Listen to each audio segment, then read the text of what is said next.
emerging from the clear blue waters of the Mediterranean.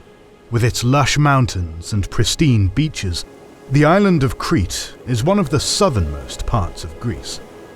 While today it is part of the modern Greek nation, Crete has always had a distinct history and identity that is very different from the rest of Greece.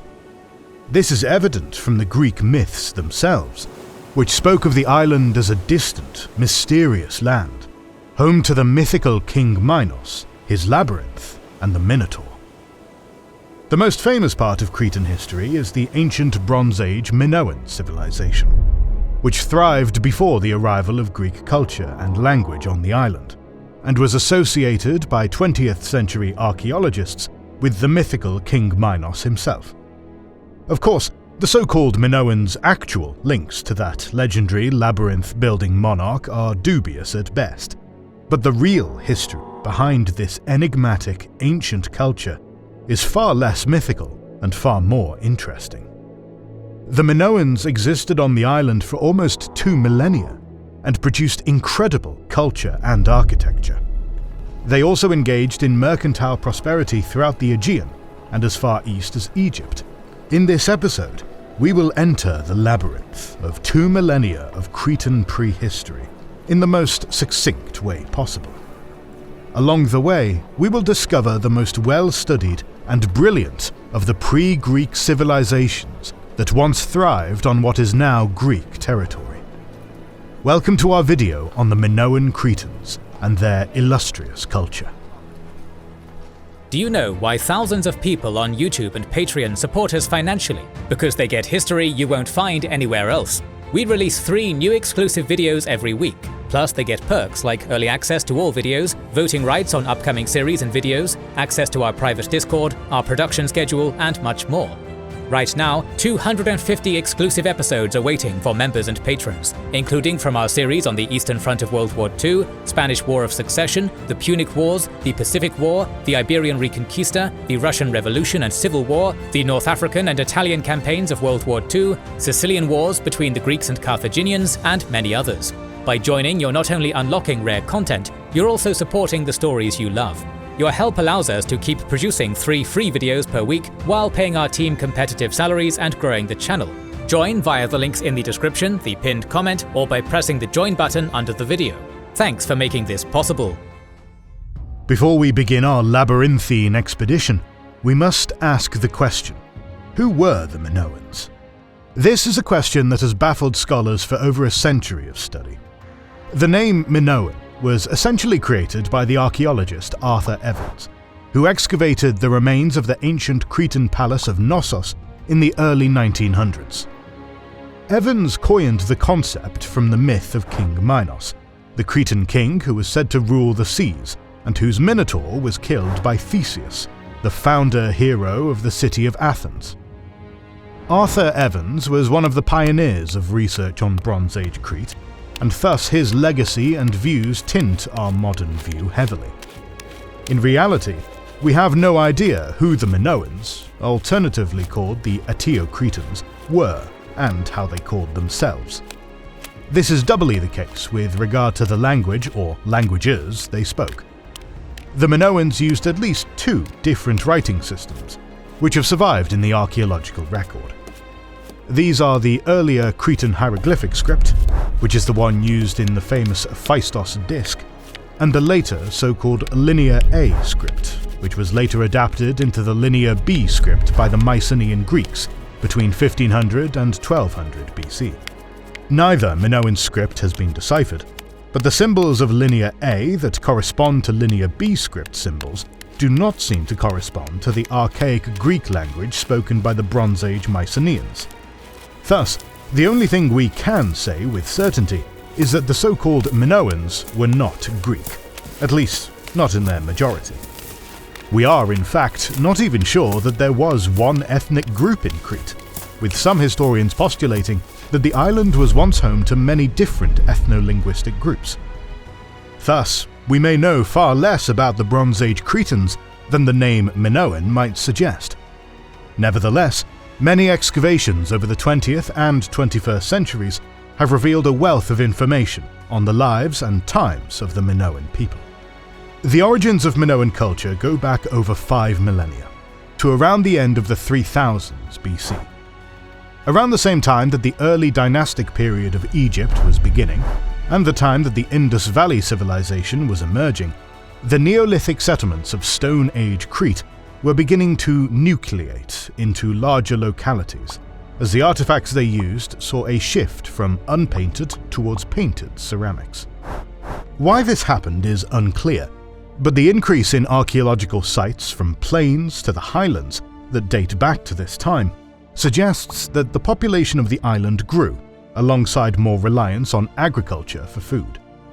This was the beginning of what is called the Prepalatial period of Cretan history, where famous palaces excavated by early scholars had not yet arisen, but a Minoan material culture had emerged. The Prepalatial period lasted for about a millennium, and has been split into phases by archaeologists, who divide this era into the early Minoan 1, 2, and 3 periods, as well as the middle Minoan period 1. During early Minoan 1, the trends of painted ceramics and larger settlements continued, but no large complexes emerged yet. It also appears that Crete did not trade as much with its neighbours, an obvious fact if we consider that Bronze Age trade networks had not emerged yet. Despite having slightly larger settlements of people, the early Minoan 1 period appears relatively egalitarian, as tombs dating back to this era do not show much distinction in wealth. The early Minoan 2, which spanned from 2900 to 2650 BCE, saw this trend slowly begin to change. During this time, settlements on Crete grew to even larger sizes. It was also during this time that the first Minoan seals appeared, which took the form of small, round rings with stunning visual imagery.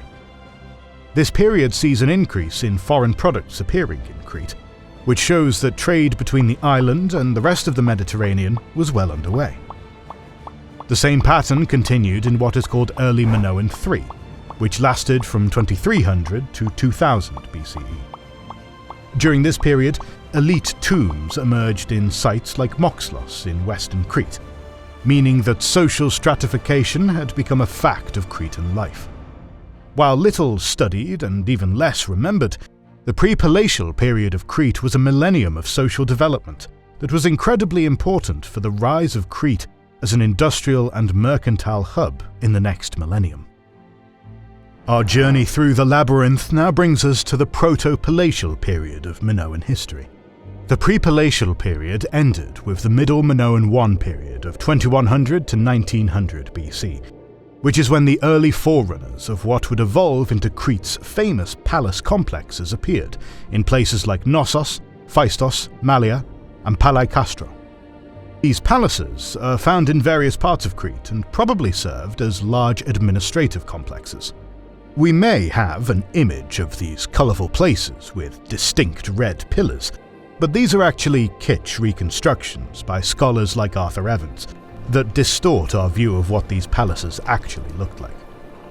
The various palaces across Crete probably managed large agricultural or mercantile hubs, but who lived in them is uncertain. It would be tempting to claim these were opulent places where kings lived, but historians do not know enough about social hierarchy on Crete at this time to make that claim with confidence. Palatial complexes were constantly being used and renovated for most of the 2nd millennium BC, and usually consisted of large courtyards, collapsible roofs that opened in the summer, as well as bathhouses with flushable toilets. In addition to this, smaller settlements as well as shrines in mountain peaks and caves grew in number. The most important innovations of the period were the increase in industries like obsidian and weaving happening inside Crete. These industries developed within the palatial complexes, where elites could control every aspect of their workers' lives. In proto-palatial Crete, some palatial complexes have a very high number of loom weights, suggesting some industrial production was happening therein, under the watchful eye of these elites. Relations with the Near East and Egypt, as well as in the Cyclades, Asia Minor and Greece to the north, intensified during this period, as the raw materials for obsidian were imported into the island. The Middle Minoan II period of 1875 to 1800 BC saw more political and economic centralization, with the palatial complexes becoming more elaborate and producing weaving, pottery, and metallurgical goods. The increase in managing an agricultural surplus, and for more elaborate accounting of goods, led to the creation of the aforementioned Cretan hieroglyphic and Linear A scripts, for use in logistics and in possibly religious texts. The former did not see much use, but the latter survived for several centuries until around 1450 BC. The Linear A script even spawned a derivative script in Cyprus, called the Cypro-Minoan script, which is similarly undeciphered. These developments were indicative of the spread of Minoan material culture across the Aegean, in places like Thera in Santorini and Kythera near the Peloponnese. This maritime expansion of Minoan culture throughout the waters of the eastern Mediterranean has led some early scholars to deem the society on Crete a Thalassocracy, a concept we will tackle later in the video. This proto-palatial period ended with the Middle Minoan III period, which ushered in the so-called Palatial period. However, the Minoans and their Cycladic neighbours persisted, their palaces growing ever grander, and their trade with the rest of the eastern Mediterranean continuing as vibrantly as ever. The centre of the labyrinth brings us to the Neopalatial period. This period consisted of the Middle Minoan II and Late Minoan I periods, which lasted from 1700 to 1470 BC. During this period, the largest expansions of palatial complexes took place, and a beautiful naturalistic-style pottery developed. In addition, Crete's cultural and trade influence reached its apex, with its culture appearing all over the Aegean. This was called a Thalassocracy by early scholars, who believed that by this point the Cretans had developed a centralized state which ruled over much of the Aegean Sea as a naval empire in the classical Athenian sense. However, more recent scholarship has instead postulated that Cretan society was neither centralized under one ruler, nor did it rule over outlying territories throughout the Aegean Sea. Instead, elites throughout the Aegean simply emulated Cretan imagery, because Crete was the richest society in the region and held a high prestige. What is evident is that Crete, like the Indus Valley to its east, was a center of trade, growing rich off commerce, through which it churned out elegant art and jewelry and exported its culture throughout the sea. So extensive were Cretan trade networks that the Cretans appeared in the temple records of ancient Egypt during this period. In addition, there are even some frescoes in villas in the site of Tel el-Daba in Egypt from 1450 BC, which appear to have been made in the Minoan style. We know little of how these frescoes ended up there, but their presence speaks to the length and illustriousness of Minoan trade. In order to develop a ground-level picture of what mercantilism in the Minoan civilization might have looked like, let us follow the fictional journey of a Minoan trader from the period. One morning, he sets off from Castelli, near modern-day Carnia, on a long trading journey. His ship is provisioned with obsidian from the Cyclades and beautiful pottery from his home. He stares back at the mountains of Sileritis in Crete, with tears in his eyes, and sets off out onto the open sea. His first stop is the island of Kythera, where he prays in the only Minoan sanctuary that has yet been found outside of Crete. After selling his wares, he goes to Thera, where he sees the ruins of the settlement of Thera. He then goes to the city in Asia Minor, where centuries later the polis of Miletus would stand. In this site, Minoans and Asia Minor peoples mingle and trade constantly, and here the trader manages to sell his remaining wares. Having finally also bought raw materials for the workshops of Crete, he sets off back south. Singing to the wind in a melodious voice echoing throughout the Aegean, he finally returns to his beloved Crete, to his mother and sister. This fictional tale has taken us through some of the most important sites of Neopalatial Crete's trade networks, where the wealth was abundant, the jewels were iridescent, and the pottery was fantastical. Having travelled through the labyrinth that is the history of Minoan civilization, We will now slay the Minotaur that is the mystery of Minoan society, culture, and religion. Minoan society has been subject to many fantastical reimaginings, especially by earlier scholars, due to the Minoans' magnificent art. For instance, a woman inside a garden with some people prostrating before her appears on some Minoan signet rings. This image has been interpreted as a scene where a priestess or a goddess is being venerated, but this is difficult to prove. The Minoans were known for these signet rings, which were used in their complex administrative practices, and were etched with scenes depicting women in gardens and other naturalistic motifs. This naturalism permeates all Minoan art, from the depiction of squids on pottery to flowers in frescoes. Many viewers will have seen the wall fresco of a Cretan woman in an elegant dress, or the Prince of the Lilies, another fresco of a man in an elegant headdress. These are examples of Minoan art that adorned many of the around 8 to 12 palatial complexes that existed in Crete, each of which may have been a hub or capital of a regional polity. Unfortunately, we know little about the people portrayed in these frescoes or what their exact status in society was. A popular theme of palatial art is processions with gifts, like the heads of bulls being paraded around. We know very little about the cultural significance of these processions, but they may have been some sort of public celebration or event. The same can be said of the so-called Taurocathapsia, or bull games, that appear in one very famous fresco. In this image, 2 Minoan youths are seen jumping over a bull, a mysterious practice that may be religious in nature. The beautiful art of the Minoans is as elusive as their religion. From what modern scholars can surmise, Minoan religion placed great emphasis on naturalistic elements, as evidenced by the frequent depiction of bulls in their artwork. This bull imagery may be one of the inspirations, or an earlier Minoan form of the Minotaur, or the bull of Crete, that appears in later Greek myths. The naturalistic element in ancient Cretan art is most evident in their cave and mountain peak sanctuaries. There, enterprising pilgrims would leave either bronze weapons or terracotta statuettes as offerings to the powers that be. There is also some rare evidence of human sacrifice in these places, but the extent to which this was practiced is hotly debated by scholars.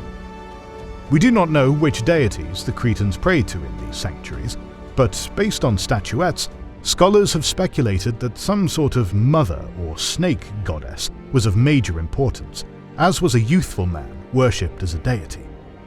Some deities that appear in later Greek mythology, like the sea goddess Dictina and the childbirth goddess Eileithyia, seem to have their origins on Crete, and there are many speculations on the possible impact of Minoan religion on Greek deities like Athena and Artemis.